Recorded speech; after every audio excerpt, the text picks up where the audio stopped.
কি পার পাবো? পার পাবো না। সম্মানিত উপস্থিতি, আসুন এই জুলাই বিপ্লবের মাধ্যমে ছাত্র জনতা যে উদ্দেশ্যে জীবন দিয়েছে, তাদের উদ্দেশ্য ছিল বৈষম্যহীন একটা দেশ গঠন করা, জাস্টিস, ন্যায় বিচার পূর্ণ একটা সমাজ প্রতিষ্ঠা করা। এই ন্যায় ইনসাফ পূর্ণ একটা সমাজ প্রতিষ্ঠা জামাত ইসলামী করতে যাচ্ছে। সেটা করতে হলে কোন তন্ত্রমন্ত্র দফা দফা দিয়ে হবে না, আসতে হবে কোরআনের দিকে, আল্লাহর আইনের দিকে। জামাত ইসলাম 1941 সাল থেকে প্রতিষ্ঠার পর থেকে এই কথাই বলছে, আল্লাহর আইন চাই, সৎ লোকের শাসন চাই। 53 বছরে যারাই ক্ষমতায় এসেছে তারা নিজেদের আখের গুছিয়েছে। আজকে আমরা দেখছি যে দেশের মানুষের ভাগ্যের কোনো পরিবর্তন হয় নাই, নিজেদের ভাগ্যের পরিবর্তন হয়েছে। লক্ষ লক্ষ কোটি টাকা বিদেশে বাজার করে তারা বড়লোক হয়েছে, গাড়ি বাড়ি করেছে। সম্মানিত ভাইরা, আসুন যেই ইনসাফ ভিত্তিক সমাজ প্রতিষ্ঠার জন্য ছাত্ররা রক্ত দিয়েছে, আবারও ষড়যন্ত্র হয়েছে। প্রতিবেশী দেশ, আমাদের বন্ধু দেশ, তারা আমাদের প্রভু নয়।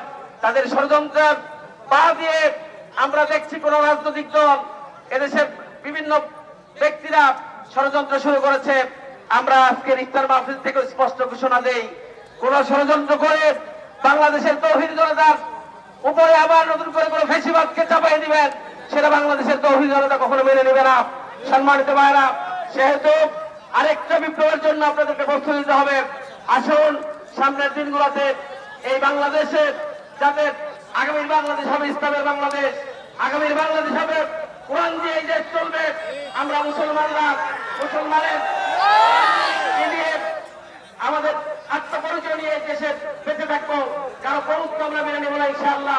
আগামী দিনে এই এলাকায় যাকে আমরা 29 নম্বর ওয়ার্ডের কাউন্সিলর হিসেবে মনোনয়ন দিয়েছি, সচ্ছল একটা ব্যক্তি FM জাহিদকে আপনারা চিনেন, আপনারা কি তার পাশে থাকবেন তো ইনশাআল্লাহ?